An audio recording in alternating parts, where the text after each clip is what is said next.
సాక్షి TV ప్రసారాలను నిలిపివేయడం చట్టరీత్యా నేరం. సాక్షి టీవీ ప్రసారాల కోసం మీ స్థానిక కేబుల్ ఆపరేటర్ని వెంటనే సంప్రదించండి. డిటిహెచ్లో, ఇంటర్నెట్లో కూడా సాక్షి టీవీ ప్రసారాలను వీక్షించవచ్చు. ప్రకాష్ రెడ్డి గారు చెప్పండి, మీ మిత్రపక్షం తెలుగుదేశానికి అనుబంధంగా ఉండే పత్రిక ఇక్కడ కాంగ్రెస్ సపోర్ట్ చేస్తుంది. ఆయనేమో రేవంత్ రెడ్డికి అనుకూలంగా రాస్తే రేవంత్ ఫెయిల్ అయితే మమ్మల్ని తిడతారా అని కాంగ్రెస్ మంత్రులు అంటున్నారంట. నిజంగానే పెయిడ్ ఆర్టికలిస్ట్ రాయించి ఉంటారా రేవంత్ రెడ్డి గారు? సార్, రేవంత్ రెడ్డి రాయించలేదు అనేది పక్కన పెడితే సార్, ఒకటి మాత్రం ఖచ్చితంగా పేపర్లో వస్తున్న వార్తలు, ఇప్పుడు మీరు కొండ సురేఖ గారి గురించి దయాకర్ గారిని వారిని అడిగారు ప్రశ్న కూడా. నేను ఇప్పుడు మీకు సీనియర్ జర్నలిస్ట్ సార్, చిన్నప్పటి నుంచి మీరు జర్నలిజంలో ఎట్లా ఉన్నారో నేను చూసిన చిన్నప్పటి నుంచి కూడా. మీరు సెక్రటేరియట్కు పోతే కొండ సురేఖ గారి పిఎస్ అని పిఎస్ఓ ఓఎస్డో తెలియదు, ఎట్లా బిహేవ్ చేస్తాడని మీడియా అందరికీ తెలుసు సార్. నేను కొత్తగా చెప్పాల్సిన అవసరం లేదు. అంటే మీడియా ఉంటారు కదా, మీడియాలో సెక్రటేరియట్ మీడియా రిపోర్టర్స్ మొత్తం అక్కడ ఉంటారు కదా, వాళ్ళ కెమెరాలను దొరుకుతాడు కదా, ఆయన దొరికినాడు.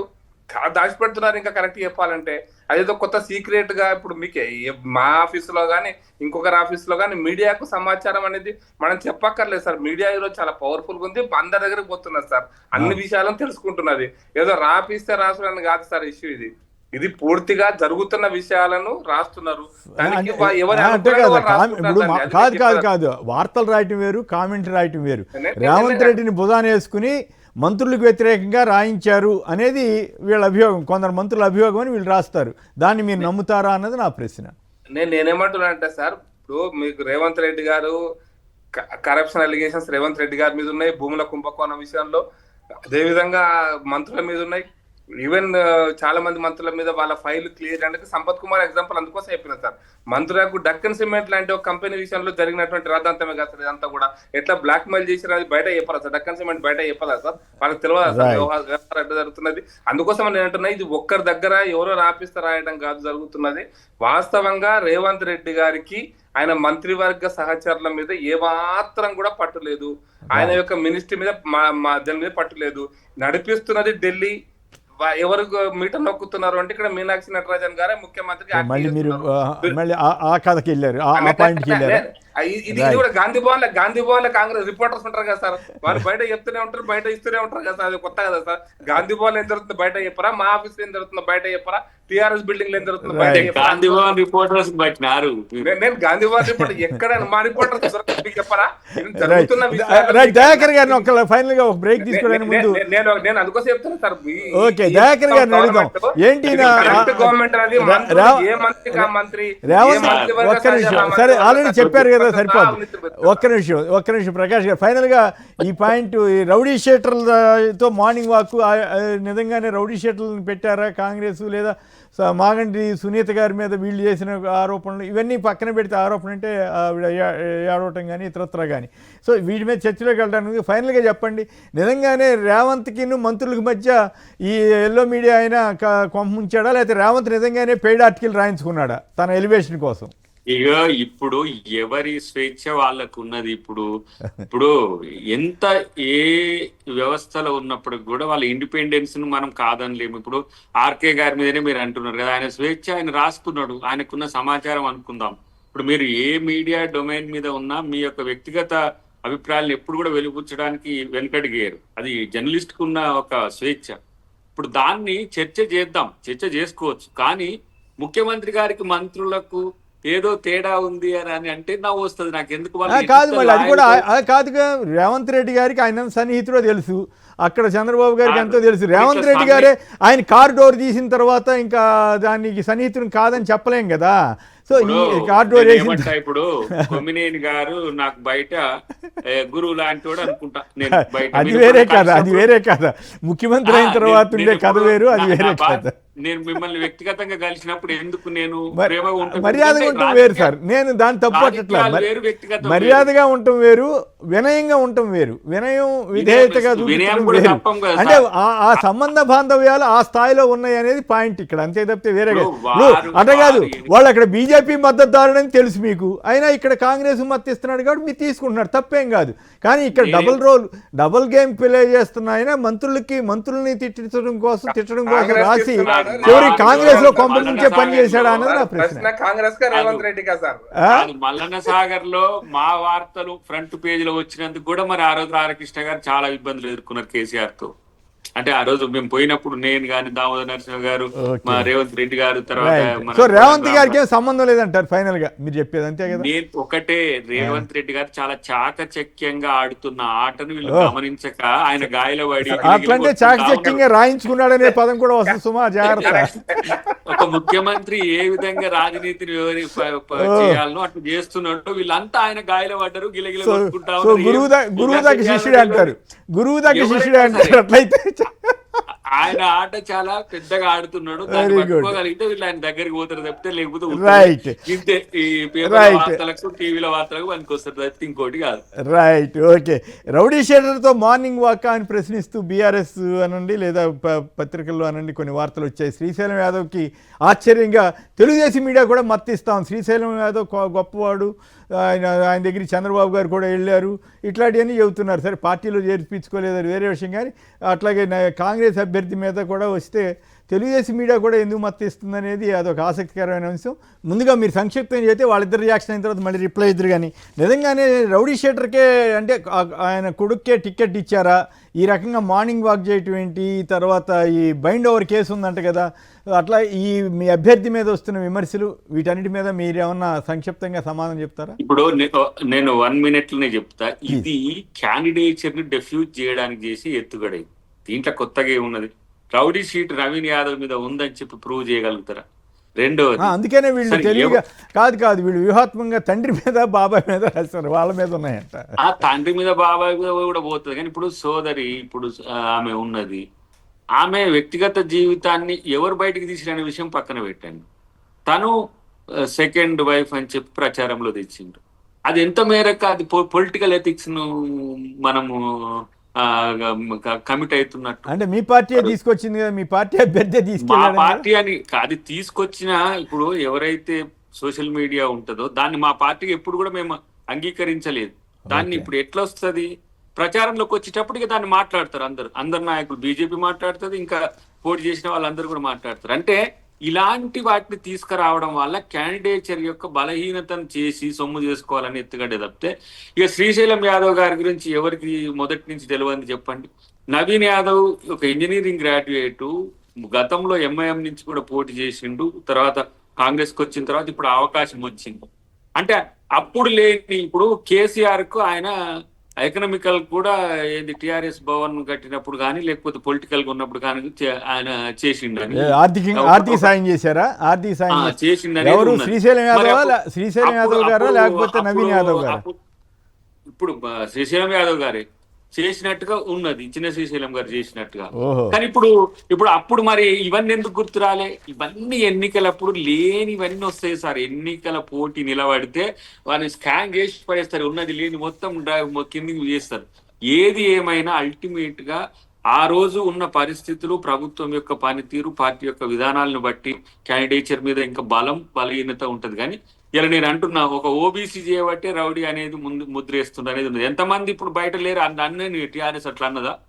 ఎందుకనట్లే ఇక్కడికి వచ్చే వరకు బలహీనత కనపడుతుంది. నేను ఒక మాట అంట, అసలు కేసీఆర్ రాజకీయాలకు వస్తాడా, ఇంకా ఆయన ఇంట్లోనే ఉంటాడా అని అంట. ఇక దానికి ఏముంటది? ఇట్లాంటి అన్ని కూడా ఇప్పుడు మనం రాజకీయాల కొరకు చేసే కామెంట్ ను వీళ్ళు సీరియస్ వార్తగా చేయడం అనే దాని వెనుకనే వాళ్ళ బలహీనత కనపడ్డది. రైట్, మిగతా వాళ్ళ సమాధానం ఏంటి విందాం. వెంకట్ గారు హైదరాబాద్ నుంచి సంక్షిప్తంగా మాట్లాడండి.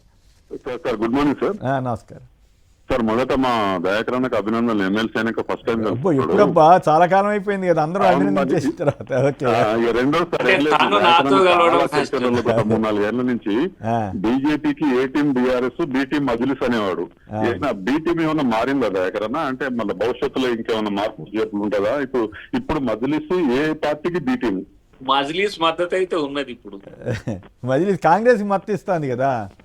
అదే మరి సార్, ఇప్పుడు మొన్నటిదాకా బీజేపీకి బీ టీం అన్నారు కాబట్టి ఇప్పుడు ఇక్కడ తీసుకోకూడదని వాళ్ళు జనరల్గా అధికారం ఎటుంటే అటు పోతారు కదబ్బా, మీ తెలియదే ఉంది. రైట్, మల్లయ్య గారు చెప్పండి. రౌడీ షీటర్ అని అన్యాయంగా మీరు ప్రచారం చేస్తారా అని అడుగుతున్నారు దయాకర్ గారు. కేసీఆర్ గారి ఆఫీస్ కట్టినప్పుడు కూడా ఇచ్చారంట కదా ఆయన డబ్బులు. ఇప్పుడు పార్టీగా కాంగ్రెస్ అటువంటి వాళ్ళకి ఎటువంటి వ్యక్తిగతాన్ని ఆలోచించే అవకాశం ఇవ్వాలనేది వాళ్ళ పార్టీ నిర్ణయం. ప్రజలు అటువంటి వాళ్ళని ఆదరించాలా లేదా అనేది రేపు ఎన్నికలలో తెలుస్తుంది. కాబట్టి వ్యక్తిగతాల విషయాలకు వస్తే ఎదిగే క్రమంలో ఎటువంటి ఏమేమి జరిగినాయో అది వారి వ్యక్తిగతం. ఒక రాజకీయ పార్టీగా ఎటువంటి వాళ్ళకి ఇవ్వాలనేది వాళ్ళ సర్వాధికారాలు వాళ్ళకు ఉన్నాయి. ప్రజలు రేపు ఆదరించాలా లేదా, వాళ్ళ వల్ల ఇబ్బంది ఉంటుందా లేదా అనేది రేపు ప్రజలు నిర్ణయిస్తారు. కానీ ఒక అవకాశం వచ్చింది కాబట్టి ఈ విషయాన్ని చెప్పాల్సిన బాధ్యత ఉన్న ఒక రాజకీయ పార్టీగా ఇటువంటి వాళ్ళని సచివులను ఇవ్వాలి, రాజకీయాలలో ఇటువంటి వాళ్ళని ఇవ్వద్దు అని చెప్పేసి మా పార్టీ అధినేతలు మాట్లాడుతున్నారు. కాబట్టి ఈ క్రమంలో ఇవాళ రేపు మామూలుగా అధికారంలోకి వచ్చిన తర్వాత అడ్డం పెట్టుకొని అవినీతి చేసిన వాళ్ళు కూడా చాలా మంది ఉన్నారు కదా. ఇటువంటి రాజకీయాలలో సహజమైన ప్రక్రియ జరుగుతుంది. అంటే మీరు చెప్పేదాన్ని బట్టి చూస్తే నవీన్ యాదవ్కి ఇవ్వడం తప్పే ఉందిలే, శ్రీశైలం యాదవ్ రౌడీ షీటర్ అయితే మాత్రం తిరగటమే తప్పే ఉందిలే అన్నట్లుగా అనిపించట్లా? రాజకీయాలలో ఆ రకంగా అయిపోయింది కదా సార్. ఈ రోజు మామూలుగా మరి మీ పార్టీ మీ వాదనకు ఒప్పుకుంటుందా? బీఆర్ఎస్ వాళ్ళేమో రౌడీ షీటర్తో మార్నింగ్ వాక్ కానీ పెద్ద ఎత్తున కథనం కూడా వచ్చింది, మీరేమో కొంచెం ఏముందండి అదేం పెద్ద ఇష్యూ కాదన్నట్టు చెబుతున్నారు మీరు.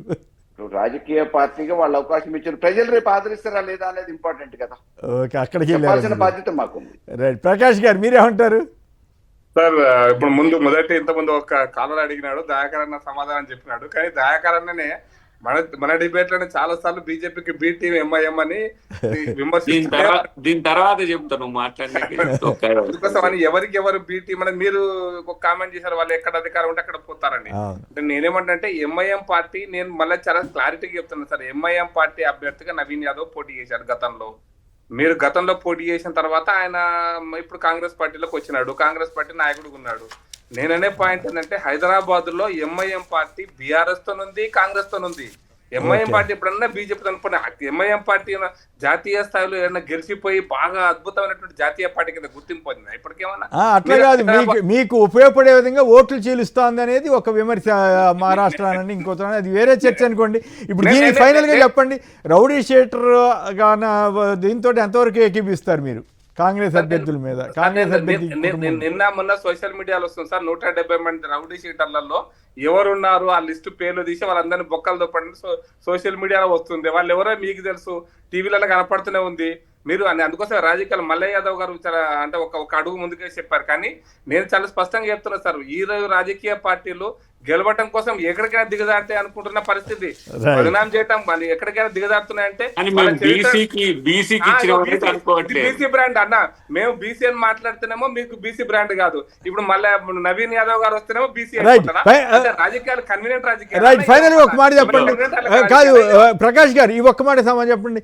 తెలుగుదేశం మీడియా ఎందుకు ఇక్కడ కాంగ్రెస్ కు మద్దతిస్తుంటే బీజేపీ వాళ్ళు ఎవరు ప్రశ్నించట్లేదు, బీజేపీ టీడీపీ వాళ్ళని కూడా అడగట్లేదు ఏంటి కదా? నేనేమంటాను సార్, టీడీపీ వాళ్ళకు కూడా మా యొక్క పొత్తు ఆంధ్రప్రదేశ్ కు మాత్రమే పరిమితం సార్. తెలంగాణలో టీడీపీ పార్టీతో మా డైరెక్ట్ గా పొత్తు ఎక్కడ లేదు.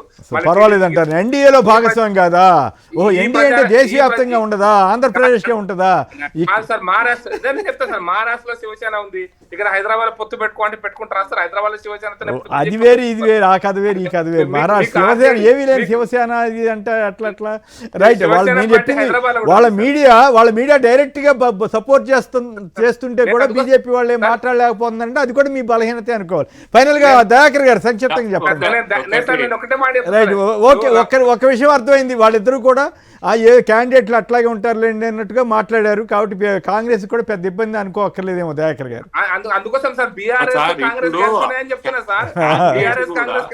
రైట్, ఓకే, టైం అయిపోయింది.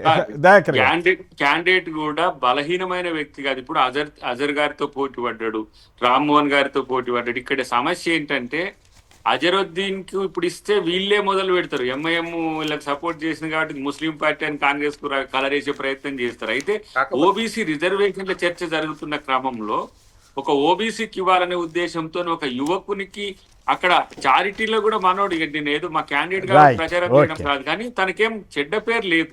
వ్యక్తిగతంగా కూడా. అంటే ఆయన కుటుంబం, ఆయన రౌడీ షీటర్ తోటి మార్నింగ్ వాక్ చేస్తున్నారు, ప్రచారంలో పాల్గొంటున్నారు అన్నది ప్రధాన వార్తగా వచ్చింది కాబట్టి అడిగాను తప్ప అది నాకు ప్రధాన ఎవరో కూడా వార్త తెలియదు. చేసింది వీళ్ళే కదా, మా గుమస్తా తెలంగాణ వాళ్ళు కదా, అంతే. దానికి పెద్దగా మనం పట్టి అట్లా నమస్తే కాదు, తెలంగాణ వాళ్ళు పార్టీ- రాసింది కరెక్టా కాదా అనేది పాయింట్ తప్ప కరెక్ట్ అయితే నేను మరి అందుకనే రాజకీయాల్లో నమస్తే తెలంగాణ వైఖరి ఆ ఒక రోజు- పరిస్థితి వచ్చిందని మీరే ఒప్పుకున్నారు, మీరు అందరూ ఒప్పుకున్నారు. ఇక నమస్తే తెలంగాణ ఒక రోజున మా బొమ్మలు మొదటి పేజీలు వేసి మమ్మల్ని అంతా లేపిన పత్రికే అది లక్ష్మీరాజం గారితో ఉన్నప్పుడు. ఎప్పుడు కేసీఆర్ గారితో వచ్చిందో అది okay. పూర్తిగా ఆయన పాంప్లెంట్ అయింది. ఆయన పాంప్లెంట్ కి మనం సమాధానం చెప్పడం అనేది నాకైతే పాంప్లెట్ అంత అంటే మంచిది మీకు మద్దతు ఇచ్చే పత్రిక కూడా ఘనంగానే తెలుగుదేశం పత్రికనే మాకు మీరు ఒక మీ దగ్గర పత్రిక పెట్టుకున్నారు కదా. సార్, కాంగ్రెస్ కు ఒక పత్రిక దేశంలో లేదు, రాష్ట్రాల్లో ఏ, లేదు. భలే వాళ్ళే అక్కడ మీరు ఏమైనా అక్కడ మీకు నచ్చినప్పుడు- భలే వాళ్ళే మీరు అట్లా నచ్చినప్పుడు చెప్పమాకండి, మమ్మల్ని మీరు అట్లా చెప్పమాకండి. పాపం బీజేపీ వాళ్ళు ఏం ఫీల్ కావట్లేదు. అక్కడ కాంగ్రెస్ కి బీజేపీ మద్దతు ఇస్తా ఉంది ఆంధ్రప్రదేశ్ లో, ఇక్కడేమో తెలుగుదేశం పార్టీ కాంగ్రెస్ మద్దతు ఇస్తా ఉంది. రాజకీయాల్లో ఇవన్నీ మామూలు అయిపోయింది. రైట్, సార్, ఇప్పుడు ఓకే. ఒక మాట సార్, ఇప్పుడు ఆయన పూర్వాంకంలో వాళ్ళతో కలిసి ఉన్నాడు కాబట్టి వాళ్ళకి ప్రేమ ఉంటది, దాన్ని కాదని మనం పెట్టనగలం. రైట్, ఓకే, కానీ గొడవ లేదు కాంగ్రెస్ అట్లయితే. పార్టీ విషయం రైట్, వచ్చినప్పుడు దయాకర్ గారు, మాకు ప్రకాష్ ఒక రెడ్డి గారు. పత్రిక లేదు, మీకు కోపం వచ్చినప్పుడు కోపడతారు. అట్లేం కాదులే, మీకు ఉందిలే. నాది జన్మలో ఉంటది. సాక్షి టీవీ ప్రసారాలను నిలిపివేయడం చట్టరీత్యా నేరం. సాక్షి టీవీ ప్రసారాల కోసం మీ స్థానిక కేబుల్ ఆపరేటర్ను వెంటనే సంప్రదించండి.